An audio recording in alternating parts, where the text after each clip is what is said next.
Hola, buenas noches a todos. Bienvenidos a un nuevo Facebook Live de Plan B, asesores en migración planificada e inteligente.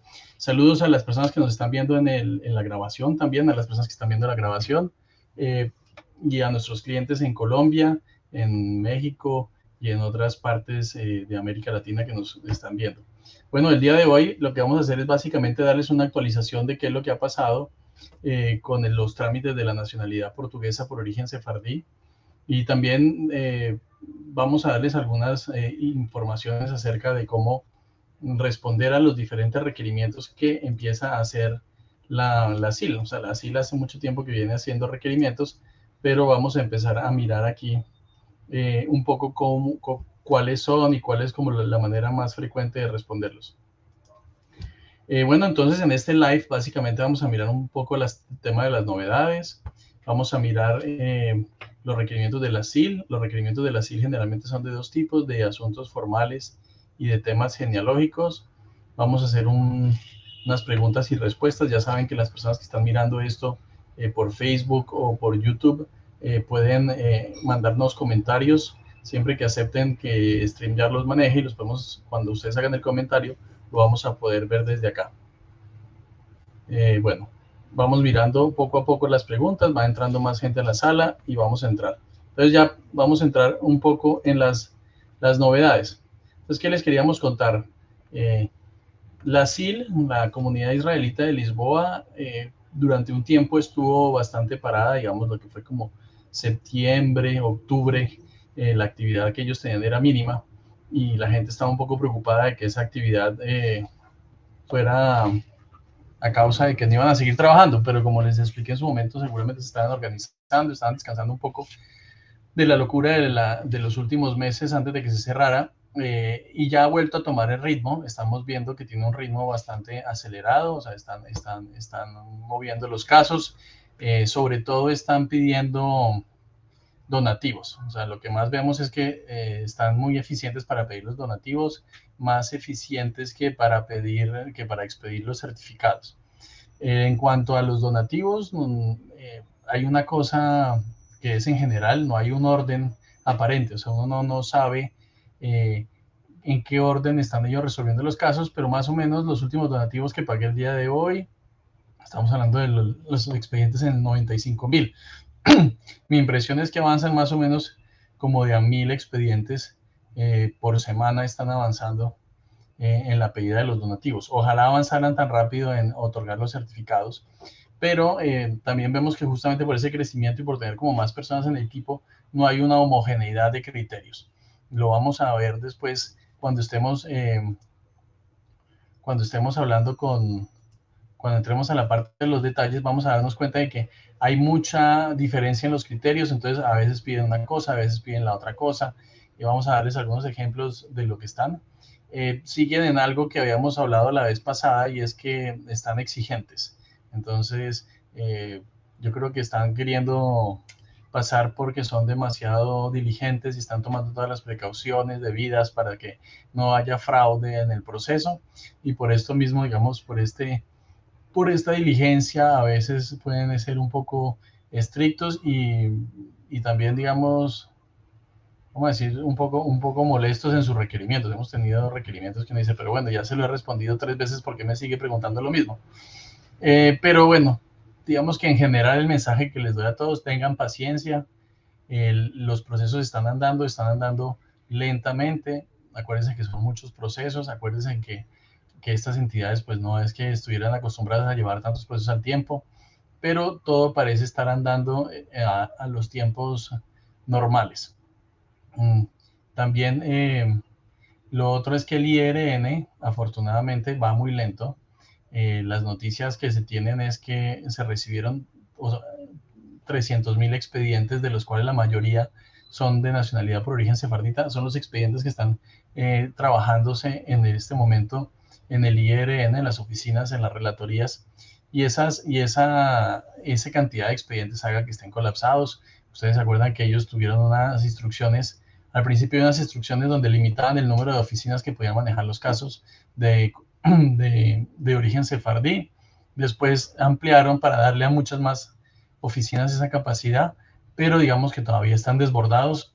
Ustedes habrán visto algunas fotos que se ven por redes sociales donde muestran las cajas de expedientes sin resolver. También se han dado cuenta, por ejemplo, que hay gente que mandó por correo los expedientes y ya les dieron un número hace rato, y hay otros que mandaron por la misma época y no les han dado un número. O sea, volvemos al tema de que hay que tener paciencia, de que no hay una homogeneidad, que no hay un orden aparente, pero ahí poco a poco van resolviendo los casos. O sea, es un tema que va a ser como frecuente, pero que no va a ser un problema, digamos, a largo plazo. Bueno, para esta reunión, para este live, nos acompaña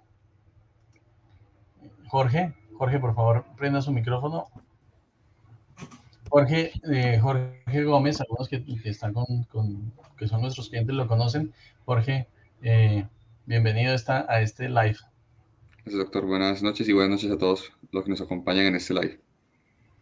Bueno, entonces la idea es que con Jorge, que también está como aquí en el día a día respondiendo las preguntas de la SIL, podamos darles como algunos consejos, y ya saben, pueden poner sus preguntas abajo para que las vayamos respondiendo cuando lleguemos al momento de las preguntas frecuentes.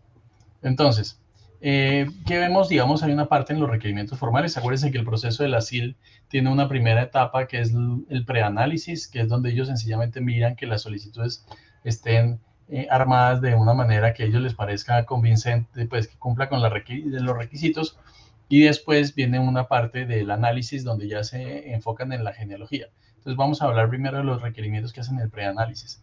En el preanálisis, los requerimientos son de manera formal, o sea, todavía no hay un tema sustantivo, no toman decisiones de fondo. Nos hemos dado, por ejemplo, que hay muchos problemas con las firmas, nos devuelven una cantidad de expedientes porque las firmas no corresponden con el pasaporte. Entonces, es verdad que hay algunos casos donde, por ejemplo, una persona firma de una manera en el pasaporte y firma de otra manera en los formularios o en los poderes. En ese caso está bien, pero también ha pasado que hemos visto que es la misma firma hecha por la misma persona y ellos, sin embargo, lo devuelven. Pareciera que tienen un dactilógrafo muy sofisticado. No sabemos muy bien qué es lo que pasa con la SIL, que devuelve firmas que son iguales y firmadas por la misma persona que las del pasaporte. No sé si quieren que sea absolutamente idéntico, pero eso, digamos, también ha habido. Con los poderes hemos tenido ese mismo tipo de problemas. Las firmas están muy exigentes, sobre todo cuando son menores de edad. Han cambiado varias veces de criterios de quién tiene que firmar el formulario. A veces dice eh, que tienen que firmar los padres, o que tienen que firmar los padres con la firma del hijo, otras veces que no tiene que firmar el hijo. En el último nos dijeron, ¿sabe qué? Espérese a que el hijo cumpla 18 y nos lo vuelve a mandar porque les queda más fácil. O sea que sobre este tipo de cosas todavía hay como dificultades. No sé, Jorge, si quiera decir algo al respecto. Bueno, yo en este caso agrego también que, y hablando como la aleatoriedad que hay sobre esto, y es que pareciera que cada revisor tiene sus propios criterios para revisar los documentos y para pedir, pues, para requerir alguna formalidad sobre algún documento. Alguno, por ejemplo, puede pedir que le cambien el nombre a un antepasado en el árbol genealógico, que también hace parte de los requerimientos formales. Ellos revisan el formato del árbol genealógico, o le pueden decir en el formulario, por favor, colóqueme el nombre de un padre diferente, aun cuando en el registro civil y no sé, en la cédula, en el pasaporte aparece diferente.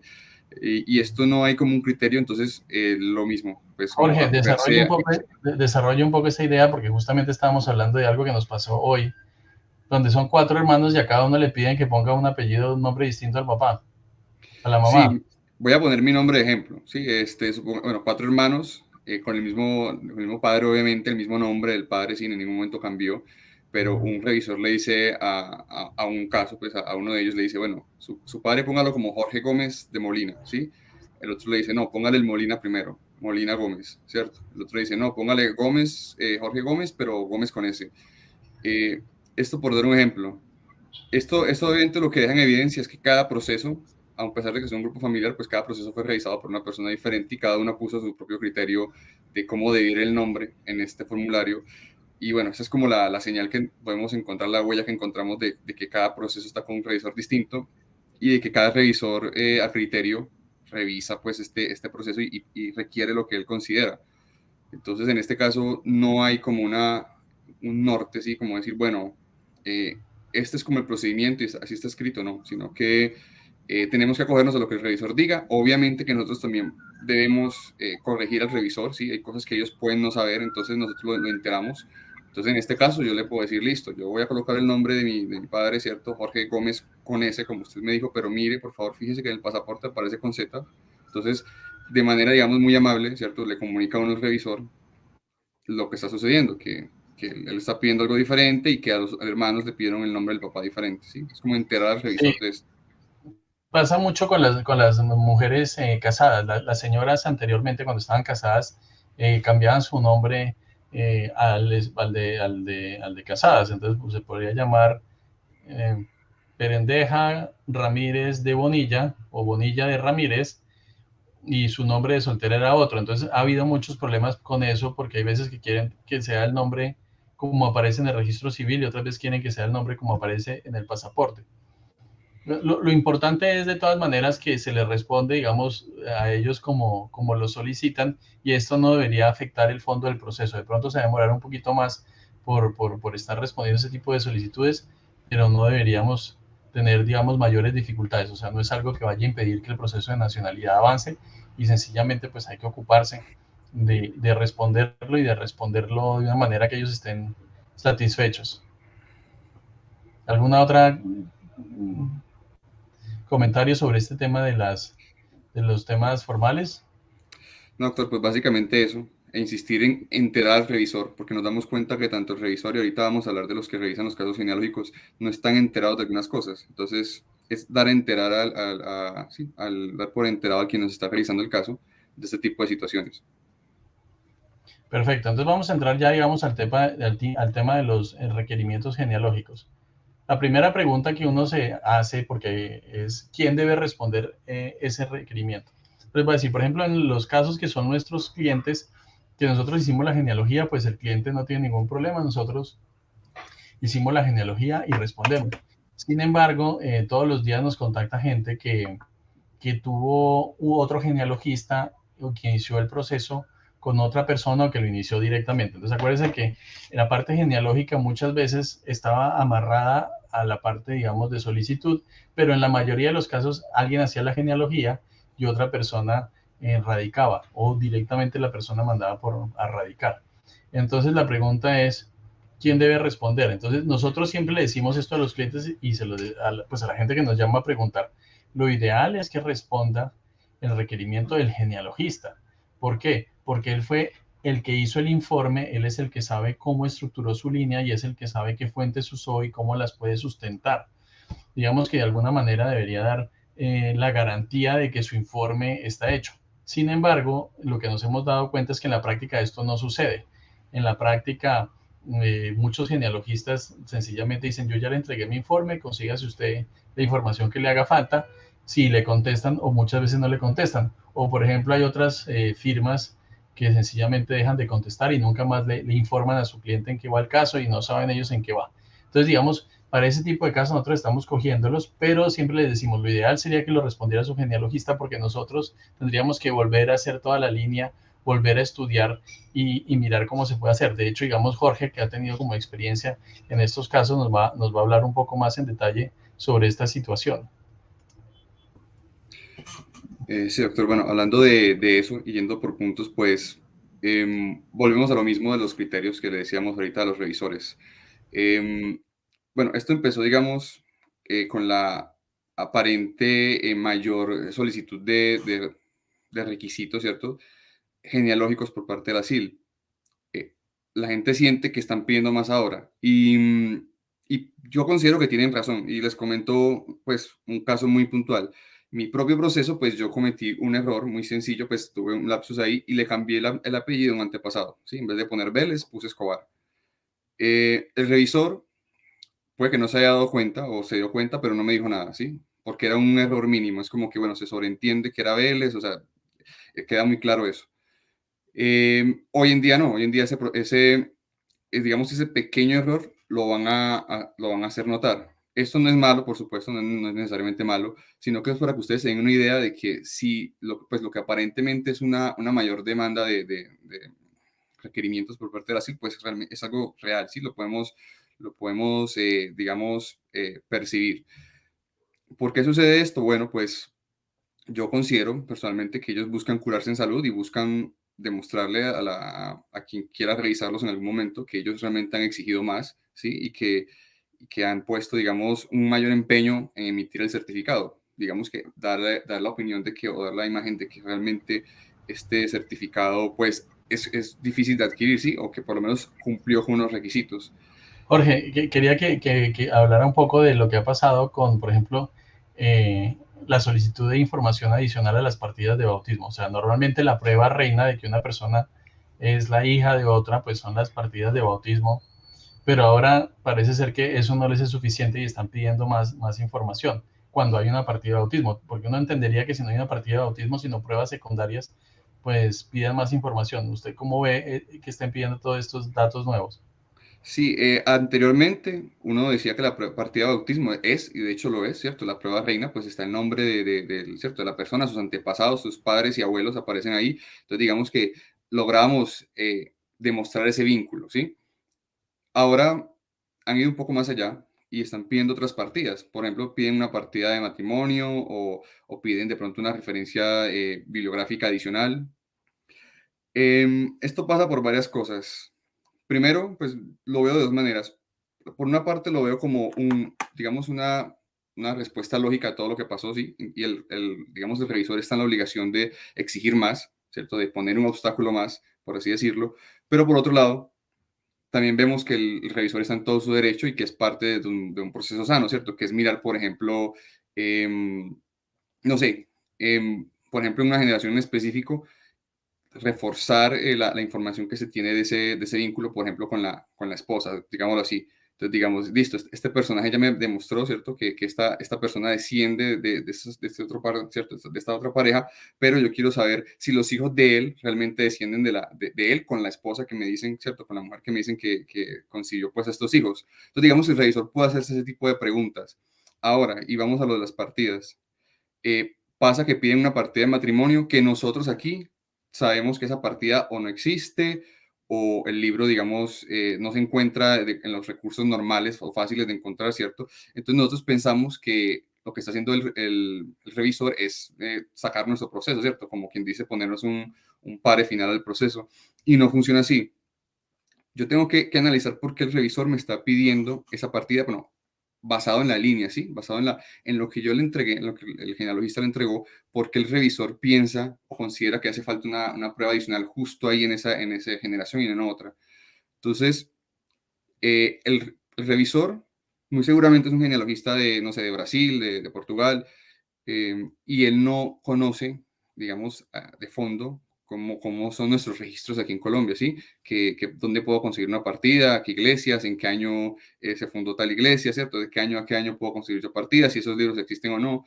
Los que sabemos eso somos los que estamos aquí pues, en la parte de investigación genealógica en Colombia y somos los que tenemos que ilustrar, ¿cierto? De nuevo, dar a entender a este revisor que esa partida no existe. Entonces, cuando a mí me piden una partida y esa partida yo sé que no existe, que es muy difícil de conseguir, pues yo no me puedo asustar, sino que debo asumir el caso y decir, bueno, el revisor no sabe. Y lo que voy a hacer yo es, primero, buscar la partida, por supuesto, digamos que ya yo sé que no existe porque ya la había pedido antes, ¿cierto? Pero debo buscar la partida y debo dejar constancia de que esa partida no se pudo conseguir. Entonces, si, por poner un ejemplo, se sabe que cierto que esta pareja de pronto nunca tuvo, pues, nunca celebró el matrimonio, pues voy a la iglesia, ¿cierto? Pido que me busquen en el libro, digamos, en la espacio de tiempo en el que esta pareja pues pudo haber celebrado el matrimonio, y si no aparece la partida, pues yo anexo un certificado de que esa partida no está en ese libro, que eso también lo pueden emitir las iglesias, ¿cierto? Entonces, no es como vararnos, no es como quedarnos en que la partida no apareció, entonces ya se acabó el caso. No, nosotros tenemos que seguir avanzando y tenemos que demostrar pues que esa partida no aparece. Pero tenemos que dar por demostrado al revisor que la que le está buscando no existe, y pues agrego, sin embargo, no podemos quedarnos ahí. O sea, no podemos decirle al revisor, no, mire, es que esta partida que usted me pidió no existe, entonces no hay forma de resolver eso, porque él va a decir lo mismo. Bueno, entonces quiero más evidencia. Y ahí es donde entra la parte de la investigación genealógica, ¿sí? La parte de la... Yo creo que es muy importante lo que usted señala, Jorge, es que muchas veces van a pedir cosas que no existen, no se consiguen, pero que eso no es un obstáculo para poder argumentar que la línea se puede sustentar de otra manera. Entonces, es el ejercicio que le recomendamos. Miren cómo buscan otra manera de argumentar esa línea.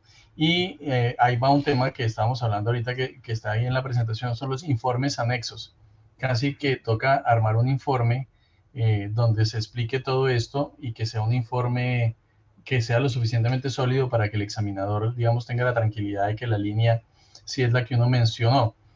Eventualmente, y es muy, digamos, como eventual, si uno ya ve que definitivamente esa línea no va a prosperar, se puede buscar otra línea. El cambio de línea es aceptado, hay que pagar otra vez los gastos del donativo, pero se pueden buscar las líneas. Es muy frecuente que se encuentren otras líneas. Jorge, háblenos un poco de cómo puede uno cambiar de línea o por qué es buena idea cambiar de línea si es necesario. Bueno, pues primero, yendo a la parte de las partidas y del informe anexo, pues yo considero que el informe anexo o el informe complementario no es tan sencillo, ¿sí? Porque tenemos que irnos, o sea, tenemos que prácticamente redactar un artículo académico, ¿cierto? Un documento académico en el que le mostremos al revisor, pues, ese nexo, ¿sí? Ese nexo entre esas generaciones. Y por lo general, y me he dado cuenta, no piden una sola, o sea, una sola partida, una sola generación. Lo que hacen es solicitar de 2 o 3 generaciones. Entonces, el informe se vuelve aún más complejo. Y eso, digamos que subsanaría el requisito. Obviamente, y bueno, insisto, pues este informe anexo, este informe complementario, no es tan sencillo, sí, toma un tiempo, porque como le digo, pues no solamente es evidenciar que esa partida no existe, sino también sustentar esa línea, ¿cierto? Digamos que el genealogista que sustentó esa línea, que redactó el informe genealógico, lo hizo por algo. Nos suponemos, ¿cierto?, que ese genealogista no hizo el informe basado solamente en especulación o solamente en una sola referencia, digamos, de un poco dudosa. Entonces, el informe anexo, el informe complementario, a mí se me hace muy importante para subsanar un proceso, me parece fundamental.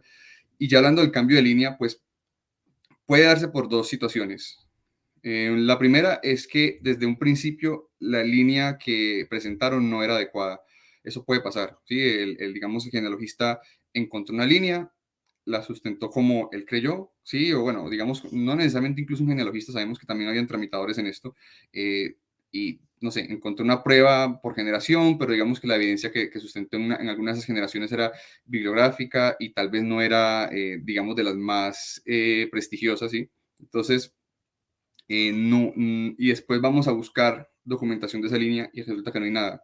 Y tampoco hay forma ni siquiera de hacer un informe anexo porque pues, desde un principio la línea no era la adecuada.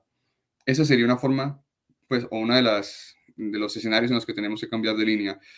El otro sería, ya que indudablemente no podamos sustentar la línea presentada con un informe anexo, aun cuando la línea, digámoslo, sea óptima. ¿A qué me refiero? Nosotros sabemos, y voy a hablar de Antioquia, pues para ser muy específico, no hablamos solamente de líneas genealógicas, sino de redes genealógicas. Nosotros sabemos o sea, quiénes son los fundadores de nuestros apellidos en Antioquia, cuáles son sus descendientes, y nosotros tenemos apellidos y sabemos bueno, y podemos ya como tener por sentado que por tener cierto apellido podemos venir de cierta línea.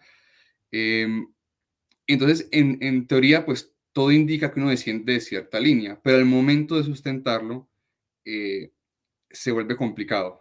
Sí, falta, digamos que hay huecos, digamos, dentro de las evidencias que estamos buscando, dentro de la línea hay huecos que no se pueden como sustentar, aun cuando la línea fue presentada con buena intención desde un principio y uno dice, sí, pues esta línea sirve, pero ya entrados más en la revisión, pues hay cosas que no se pudieron encontrar y que tampoco se pudieron sustentar con un informe complementario, un informe anexo. Entonces, digamos que esos son los 2 escenarios, ¿sí? Y pues, resumiendo, tanto desde un principio que la línea no fuese adecuada, como que pensáramos que la línea era adecuada, pero resultó que faltaron evidencias al final.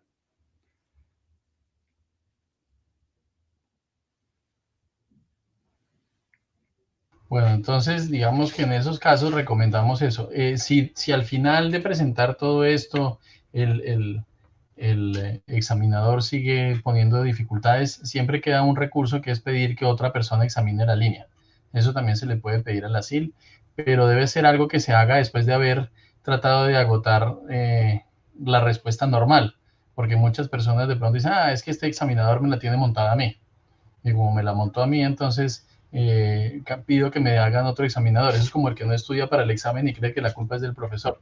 Pues primero estudie, y si usted ya estudió, hizo todo y ve que el profesor lo pasa, ahí sí pida que le cambien el profesor, pero si no estudió, no pida que le cambien el corrector por el momento.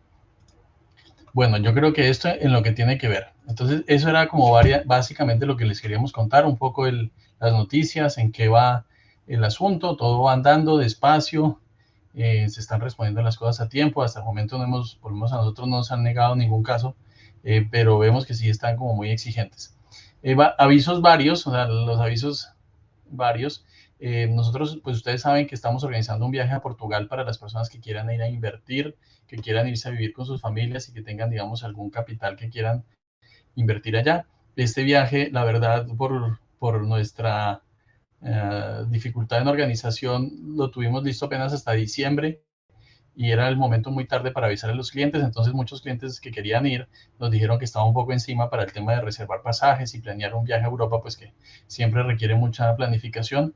Entonces decidimos pasar este viaje para la segunda semana de septiembre, entonces las personas, digamos, que ya están interesadas o los que quieran acompañarnos, la segunda semana de septiembre vamos a estar viajando a Portugal con un grupo de personas que están en el mismo trámite que ustedes, personas que quieren irse a vivir allá y que están viendo a ver cómo va a ser el viaje, pues el viaje y la instalada y dónde se puede vivir, cuánto valen las casas, cuánto valen los colegios, dónde se puede invertir, cómo se crea una empresa, cómo se pagan los impuestos, qué papeles se pueden sacar. Ya lo hemos dicho varias veces acá, pero las personas que quieran, digamos, instalarse en Portugal no necesariamente tienen que esperar a que les salga la nacionalidad, sino que hay diferentes opciones que se pueden explorar familia por familia y bueno, esto es algo que se puede hacer y este viaje les va a ayudar a las personas que están considerando seriamente irse a vivir a Portugal, pues tener una visión más completa y tomar una decisión, digamos, más informada. Entonces, a las personas que están interesadas en el viaje, nos pueden contactar y les vamos a pasar los detalles y esperamos, digamos, que para el 10 de septiembre de este año ya podamos tener el primer grupo de sefarditas colombianos y mexicanos o de otros países que nos acompañan. Bueno, vamos a pasar a la parte de preguntas. Voy a pasar aquí, vamos a mirar las preguntas que hay acá. Pablo Ruiz, ojalá en otro momento el problema de que ETA, me imagino que está teniendo el IRN para revisar el expediente de nacionalidad y si es posible hacer algo al respecto. Mira, hay dos cosas, digamos, la administración pública portuguesa es una administración pública, pues no es la más eficiente de todos, no están automatizados, no tienen todos los procesos digitalizados. Los que, pues digamos, yo que estuve allá, que vi cómo son las oficinas, pues son oficinas muy parecidas a lo que puede ser como una notaría en Colombia. Son oficinas que a veces funcionan muy bien y a veces funcionan menos bien. Yo creo que en algún momento pasará lo que pasó en España, en algún momento empieza simplemente a fluir y a fluir, pero para efectos prácticos, para la mayoría de las personas que entraron al final del proceso, pues lo mejor es que no fluya todavía muy rápido hasta que no empiecen la SIL a sacar los certificados, porque ya sabemos que el principal riesgo es que fluyan, que el IRN pide el certificado y ese certificado no esté, y en ese caso, digamos, se acaba el proceso por muerte súbita. Entonces, queremos que primero la SIL saque los certificados, que además los certificados no están, o sea, todavía estamos lejos de los certificados. O sea, los tiempos en la SIL se triplicaron. Antes, cuando iniciamos esto, a los 2 meses pedían el donativo, después lo pedían a los 4, después lo pedían, ahora lo están pidiendo a los 6.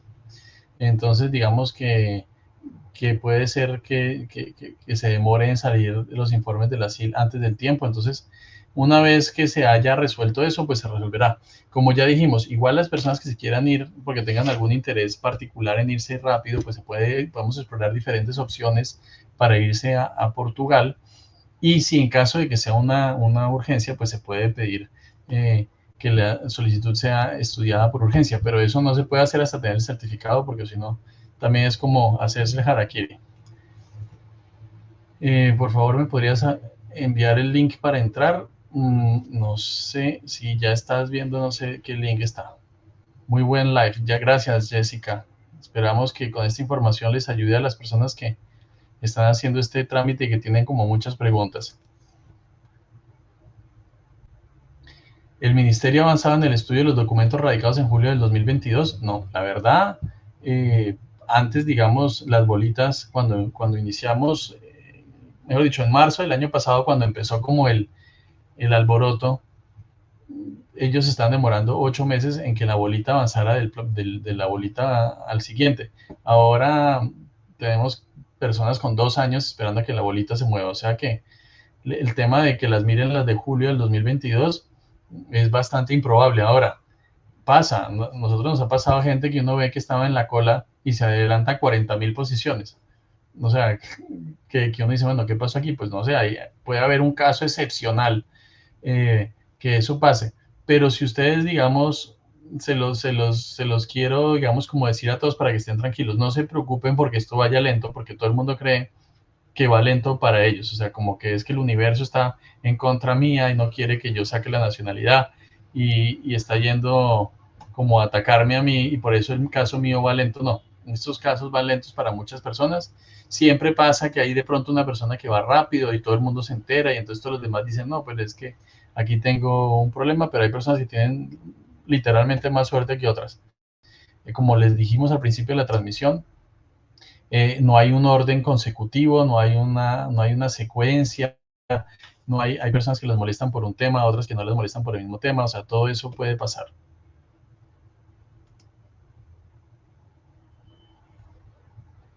Estoy en bolita desde octubre en Porto. ¿Cuánto tiempo puede pasar? Puede pasar mucho tiempo, pueden pasar un año, pueden pasar dos. O sea, existe la posibilidad de que la bolita no se mueva rápidamente, no se desespere. Desde el 1 de octubre, fresco, o sea, antes de un año no se preocupe que es que no se va a mover. Como decía yo en otro live, a mí me gusta que los clientes pueden entrar a mirar sus bolitas porque así todos los días se estresan y no me llaman a mí, pero la verdad es que los procesos van andando a su velocidad y los del IRN van particularmente lentos. Ismael Cabrera, según los tiempos de ahora, ¿cuánto se estará demorando la CIL más o menos en expedir los certificados? Pues la verdad no se sabe. Lo único que sé, digamos, calculando eso que van como 3 veces más lentos, podríamos estar pensando que si antes, desde el examen, desde que uno pagaba el donativo hasta que expedían el certificado, podían ser 3, 4 meses, ahora póngale que pueda ser un año. Eso es más o menos lo que yo calculo. O sea que todos los que ustedes que pidieron el certificado antes de octubre del año pasado, después de febrero del año pasado, no se preocupen si no les ha llegado porque se están demorando mucho. ¿Qué pasa si aún falta mandar el récord criminal al ministerio? Ya se envió todo y solo falta someter eso. No es tarde, lo pueden presentar. Digamos, el récord criminal fue una de las cosas como más difíciles de sacar. Sobre todo los de Estados Unidos son muy lentos. Los de China son casi imposibles. Eh, Todavía se están presentando. Digamos que lo importante es que en el expediente, en el momento en que les vayan a pedir ese pasado judicial o ese récord criminal, ya lo tengan para ese momento. Entonces, no se esperen a que se lo pidan, porque si se esperan a que se lo pidan, eso sí ya va a ser demasiado tarde. Pídanlo y lo presentan y lo anexan a la solicitud, o también lo pueden tener a la mano para que el día que se los pidan lo puedan mostrar. ¿Sí le acepta genealogías publicadas por historiadores genealogistas o piden igual las actas del ascendiente sefardí? Yo creo que eso cambia mucho. Le voy a pasar un poco la palabra a Jorge, que sabe un poco, que sabe del tema, pero va a variar mucho como en la fiabilidad de las fuentes. Hay fuentes que son secundarias, como puede ser un libro, que son mucho más fiables y otras que no. Jorge, si quiere, Sí, nos pues yo comenta. me voy como a cómo funciona, pues cómo actúo yo en este caso. La pregunta, supongamos que hay una referencia bibliográfica sobre ¿cierto? Sobre un enlace, sobre una línea genealógica. La pregunta que yo me debo hacer es de dónde el autor obtuvo la información, ¿cierto?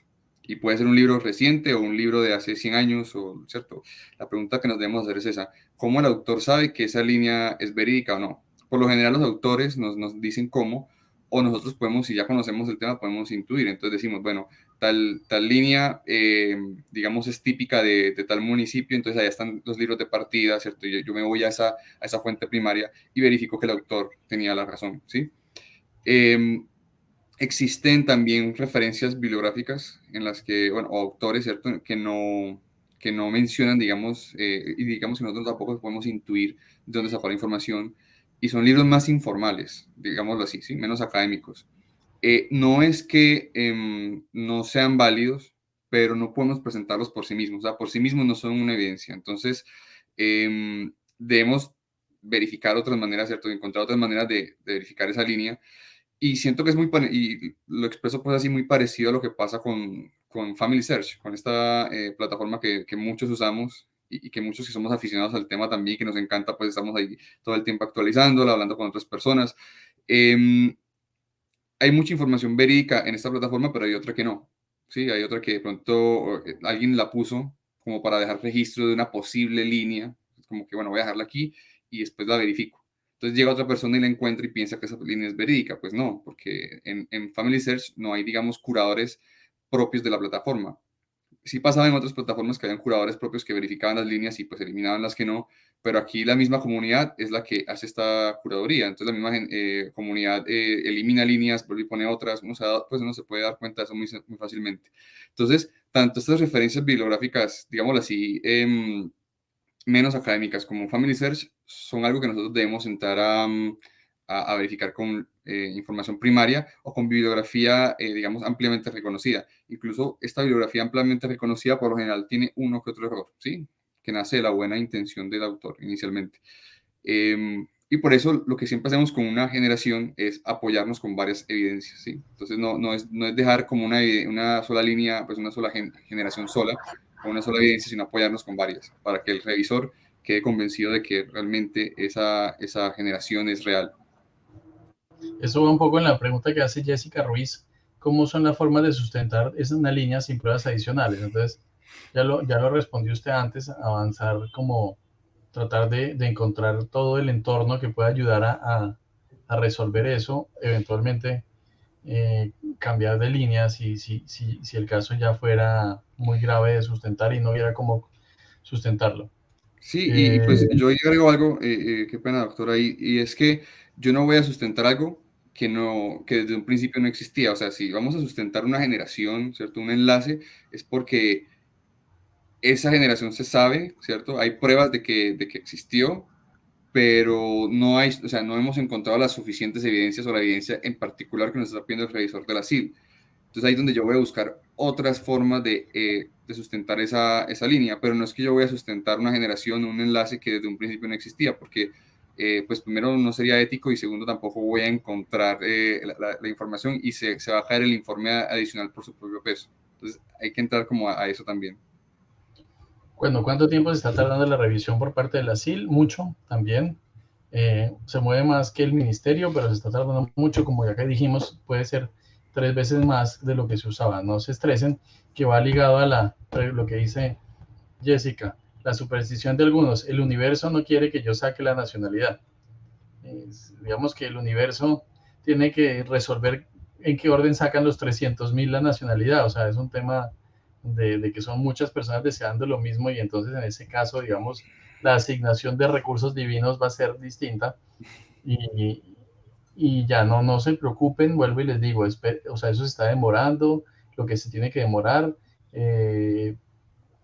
Por el momento no hay muchos afanes y si alguna persona tiene un afán porque es que se tiene que ir ya, sí o sí mañana o muy pronto para Portugal, pues nos puede contactar a nosotros y miramos cómo a lograr que lo haga de la manera legítima y que se pueda ir, digamos, tranquilo. O sea, por eso no se preocupen y vayan dejando que este proceso tome su curso normal.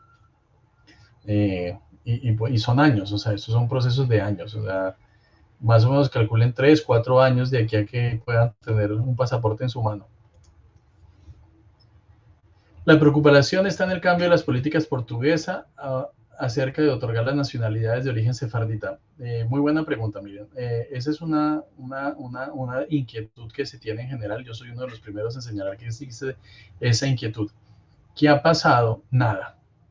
hubo proyectos de ley, hubo debates, había prensa, había en algún momento justo antes por la época en que se reformó esto, el tema era muy caliente, estaba muy en el discurso público, había mucha inquietud con esto, había proyectos de ley, había gente que quería quitarlo, otro querían reformarlo. Mire, eso se calmó, básicamente se desapareció. Y yo creo que es mejor que esté así, digamos, calmado y desaparecido, porque eso va a seguir como su trámite sin tanto acaloramiento como lo llegó a tener en una época, que fue lo que provocó que cerraran la puerta, ese acaloramiento que hubo. Yo les voy a decir mi percepción personal, viendo que no se mueve y con las noticias que se tienen. Ya les dije que según los datos hay 300.000 solicitudes de nacionalidad portuguesa y de esas la mayoría son por temas sefardíes. Y ya lo había dicho en otro live, el problema es que Portugal es un país pequeño, entonces cuando usted dice que por ejemplo se le van a meter, vamos a decir, 250.000 personas, que es más o menos el cálculo, 150.000 que entraron por Porto y 150.000 que están haciéndolo por Lisboa, esas 300.000 personas en realidad vienen con esposos, vienen con hijos, son casi 1 millón de personas. En un país que la población son 10 millones de personas, 1 millón es un montón de gente. Entonces, yo pensaría que en la medida en que ya hay números, que ellos ya están viendo cuál es la realidad de lo que pasó, de la cantidad de personas, y sobre todo, digamos, ya son conscientes de además de la cantidad de personas que pueden entrar, yo cada vez veo más improbable de que vayan a abrir otra vez la puerta. O sea, esa es mi percepción. No veo ningún proyecto de ley, no veo debates, no veo nada. Yo creo que eso es como si ya se quedó así. Y lo que vamos a hacer es tratar de entrar a los que se pudieron por la puerta del Sefardí y a los que quieran irse por otra puerta, pues les buscamos la otra puerta para que entren. Pero no creo que vaya a haber como grandes cambios. Pero tampoco se ha visto nada como en contra de esto, que en alguna época sí hubo ese problema. Jorge Ramón Contreras. ¿Qué se puede hacer si envié mi solicitud en el mes de junio del año pasado y aún no recibo la clave? Y bueno, eso es un problema de la gente que lo mandó por correo. Hay gente que la mandó en agosto y ya tiene la clave. Hay otra gente que la mandó en junio y no tiene la clave. Ahí está el universo repartiendo las cartas de una manera distinta. Vuelvo y les digo, no se estresen, es normal que pase, es normal que un sobre llegó y lo pusieron arriba, otro lo pusieron abajo y que se van demorando, pero en algún momento recibirán la clave. Yo me imagino nosotros pues no hemos tenido ese problema porque yo estuve en Portugal, radicamos presencialmente todo, las claves las tuvimos inmediatamente. Entonces digamos que yo no tengo ese problema. Lo que yo he visto es que si usted se pone a preguntarles a ellos por qué no tienen la llave, le dicen porque todavía no hemos mirado su caso. Y hasta ahí llega el fin de la discusión. Era un tema arriesgado mandar eso por correo. Eso fue un riesgo que tomaron algunas personas. A algunos les salió bien, a otros se les va a demorar más y esperemos que les salga, pero no veo más que se pueda hacer sino esperar. Si ya pasa mucho tiempo, me imagino que puede uno iniciar algún tipo como de derecho de petición solicitando que le resuelvan, pero por el momento le van a decir estamos muy congestionados, eso está ahí en espera. Gracias. Si hablaba de sociedades genealógicas oficiales de un país que elaboran informes, eh, no hay no hay sociedades genealógicas oficiales. No sé si Jorge piensa lo contrario, pero no hay sociedades genealógicas oficiales. Lo único genealógico oficial que hay son los registros públicos. El registro civil, las partidas, digamos, de los registros eclesiásticos, que no son sociedades genealogistas, sino son registros públicos. Eso es lo único oficial que hay.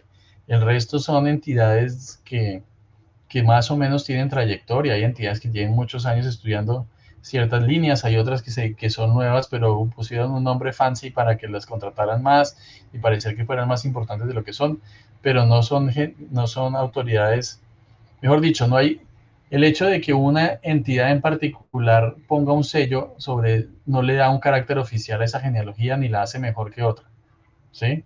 No sé, Jorge, ¿qué opina de lo que acabo de afirmar? No, completamente de acuerdo y tiene que ver mucho con la naturaleza pues de la investigación genealógica, que yo lo veo como un libro abierto, ¿sí? Al que todos tenemos acceso. Y sí, pues existen personas, ¿cierto? Investigadores genealógicos, digamos, con más reputación que otros, con más trayectoria, que han escrito, ¿cierto? Han creado más conocimiento en cuanto a esto, pero la genealogía siempre está en constante revisión. Es como, bueno, es una disciplina, ¿cierto? Una rama de la historia y siempre está en constante revisión. Entonces, aún cuando existiera pues instituciones que pusieran el sello sobre una línea genealógica, esto también puede entrar a revisarse, porque como les digo, pues se trata de constante revisión y constante investigación. También vi pues lo que me decía el doctor también, y me acuerdo de un caso en particular. En Puerto Rico conocí a alguien que, digamos, el gobierno le expidió una línea genealógica hasta su sexta generación, como sus tatarabuelos, algo así, eh, y era un documento oficial. Sí, no estamos hablando de una partida, sino un documento oficial en el que aparecían las líneas genealógicas de este personaje hasta sus tatarabuelos. Y uno diría, bueno, como es oficial, entonces sí, pero un revisor tranquilamente puede decir, bueno, ¿y en qué se basó el gobierno, cierto? La gobernación de Puerto Rico, el gobernador para, o no sé, cualquier entidad que esté allá, para expedir este certificado. Por favor, envíeme la siguiente prueba adicional. Entonces, vamos a lo mismo. No, no funciona así. Sí, el argumento de autoridad no existe en esto, o sea, esto es más de cómo está sustentada la línea. Mi grupo familiar tenemos la línea de María Teresa de Herrera Zapata de Cárdenas. Todo está muy bien justificado. Teniendo en cuenta el hecho que hay dificultades con la evidencia de esa línea en Family Search, ¿tendríamos problemas en la SIL? Bueno, esa es una de esas líneas muy populares. Ah, no sé si Jorge la tiene presente como para hablar de, si tiene presente lo que está señalando el señor. Sí, yo sé que hay gran debate con respecto a esa línea. Yo no me he incluido mucho en ese debate, la verdad. Em, digamos, aquí tenemos que empezar a ver las cosas como de dos maneras diferentes. Por un lado, lo que la SIL ya ha certificado, lo que la SIL ya ha dictaminado, y pues ya lo que es el debate, digámoslo, dentro de la genealogía, ¿cierto? De las comunidades de genealogía, pues que podemos encontrar en redes sociales. Por eso les decía yo que Family Search no es pues una herramienta verídica, ¿cierto? Tenemos que entrar a sustentar la línea que estemos mirando.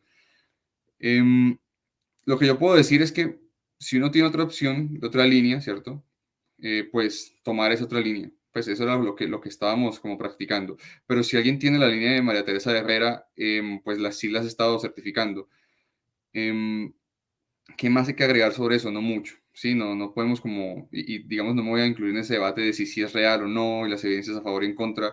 Lo que podemos decir es que la SIL la ha ido certificando Yo haría y una claridad, que las haya certificado para uno no quiere decir quiere decir que la certifique para otro. Por lo que habíamos dicho, no hay una consistencia en sus decisiones. Puede ser que acepten en algunos casos y en otros no, dependiendo como del caso en particular. Si hay cambio de pasaporte durante los tiempos administrativos, tanto de la emisión del certificado, ¿hay algún problema? Habría que notificar este cambio en cada proceso. No es un problema grave, sencillamente se informa que el número del pasaporte cambió y no es algo que vaya a afectar, ni lo va a adelantar, ni lo va a volver más lento. Sencillamente se informa que hubo un cambio de pasaporte, eso no tiene mayor dificultad. Jessica Ruiz, corazoncito, muchas gracias. Eh, la SIL me hizo un requerimiento de forma, no de fondo. ¿Puedo pensar que revisaron toda la documentación o pueden seguir haciendo requerimientos? Bueno, lo que nosotros hemos visto es que ellos muchas veces hacen varios requerimientos sobre el mismo expediente. Entonces puede ser que le hayan pedido una cosa, después le pidan otra. Puede pasar, o sea, no es que lo hagan una sola vez y que ya quedó resuelto el tema, no. O sea, no hay nada que le garantice eso. Jorge. sí, eso mismo, eso le iba a comentar, tanto en la parte formal como en la parte genealógica, el revisor puede pedirle, no sé, una evidencia de una generación en un primer requerimiento, y uno, digamos, resuelve ese requerimiento y llega otro requerimiento pues, de otra generación completamente diferente, pues hay que subsanarlo también. No, él está hablando de la parte formal. En la parte formal también pasa eso. Ah, sí, también. En la parte formal también. Bueno, Ujú. el doctor Gabriel Balbuena, que es uno de nuestros seguidores en redes sociales, muy activo, cuando dice que los documentos escaneados y no digitalizados, ¿a qué se refiere? Se refiere sobre todo, digamos, como a los libros, ¿no? Que hay personas que muchas veces no ponen la página del libro escaneada, sino que cogen como si fuera un extracto eh, y lo como en Word, como si lo ponen ahí. O sea, ellos quieren ver la fuente primaria, ¿es eso o no? O sea, quieren ver el libro, si es un libro, quieren ver la página del libro. Sí, doctor, y por lo general también piden la portada, el número pues, de registro, o sea, piden como toda la información, la página completa y señalar en qué parte de la página está el registro. Sí, eso es, digamos, lo que cuando ellos piden ese documento, lo que están diciendo, quiero ver el documento original, una foto del documento original, no quiero que me lo hayan transcrito y que me lo muestren, sino que quiero ver el documento original, eso es a lo que se refiere. Primero tendrás que desbloquear tu iPhone. Jessica, solo para confirmar, el haber enviado la documentación al ministerio por correo coloca automáticamente la solicitud en extra espera. Haberla enviado por correo lo que hace, digamos, lo que dijo la SIL, que el IRN a último momento, que lo hubieran podido decir con más tiempo, es que ellos iban a considerar que los documentos que se hubieran enviado antes del 1 de septiembre se entendían como presentados en la fecha en que se hubieran sido enviados. Eso es, digamos, como una tranquilidad para los solicitantes.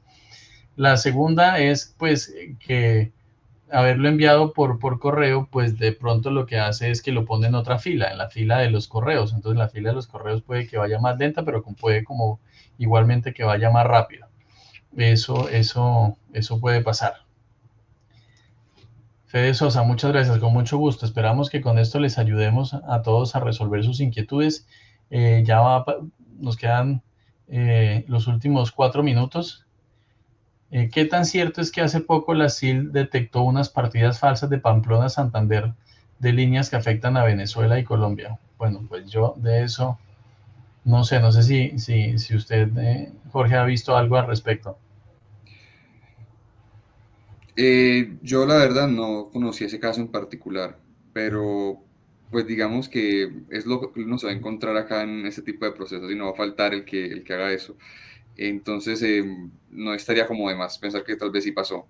Yo creo que es muy importante mostrarle al revisor, hablando de ese caso en particular, explicarle al revisor de dónde sale la partida.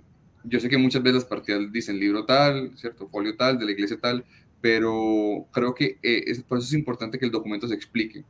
El revisor no tiene que entrar a entender el documento, sino que yo tengo que darle al revisor el documento explicado ya, ¿cierto? O incluso la fuente genealógica.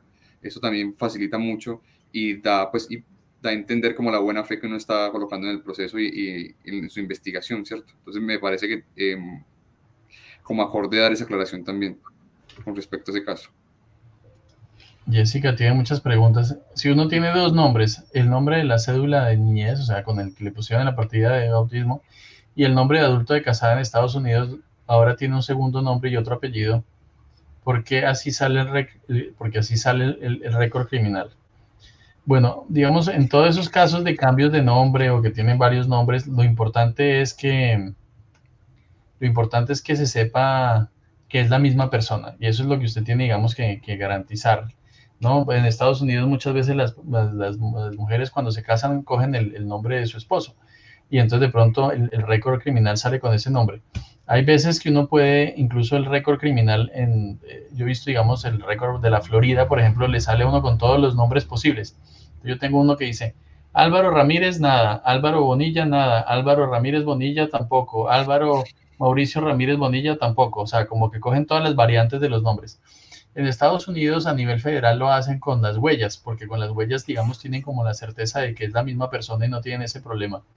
Entonces, desde que se pueda demostrar que es la misma persona la que aparece en el récord criminal y la que aparece en el pasaporte, tampoco debería ser un lío, siempre y cuando haya cómo probarlos. Pero hay varias preguntas de Jessica en ese mismo sentido, pero puede que se haya una confusión, pero si se puede explicar y sustentar, no hay mucho lío. Juan Ricardo, ¿hay otras líneas que tengan problemas de verificación en este momento?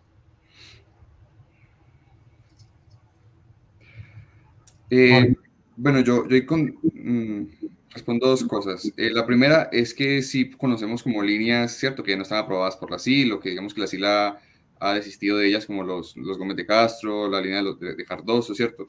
Pero ya yéndonos específicamente a líneas que estén aprobadas, pues hay que empezar a como a identificar que sí, que el sefardita, ¿cierto? El judío sefardí, digamos, y muchas de las líneas que descienden de él están aprobadas, pero que eso no significa que de manera automática mi línea esté aprobada. O sea, él tiene líneas aprobadas, pero puede que la mía no tenga suficiente evidencia para sustentar. Por eso es que yo tengo que entrar a, digamos, a resolver todos los requerimientos ¿cierto? Que el revisor me haga. porque mi línea no está aprobada, o sea, no es que porque mi línea desciende de Luis Zapata, entonces ya está automáticamente aprobada, ¿cierto? Cada línea se va aprobando según la CIR lo va haciendo. Una de las últimas, se hizo la donación en noviembre del 2023. ¿Cuánto se puede demorar la SIL en darle el certificado? Yo le digo, podría ser un año. Podría ser un año. Antes eran 4 meses, ahora son 3 veces más lentos, entonces podría ser un año. Esperemos que sea antes.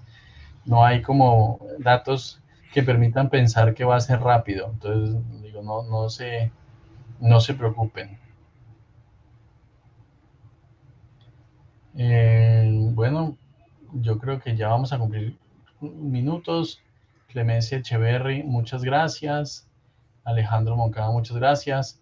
Los que tengan problemas con los genealogistas, que no estén contentos con el servicio que están recibiendo o quieran, digamos, que nosotros nos ocupemos de su caso porque ya están demasiado estresados y quieren pasarle el estrés a alguien, nosotros estamos cogiendo este tipo de casos todavía.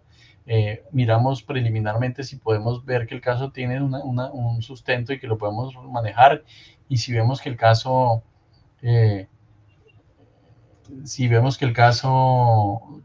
puede llevar y que lo podemos llevar a buen término, que hay algunas posibilidades, pues estaríamos dispuestos a acoger al caso.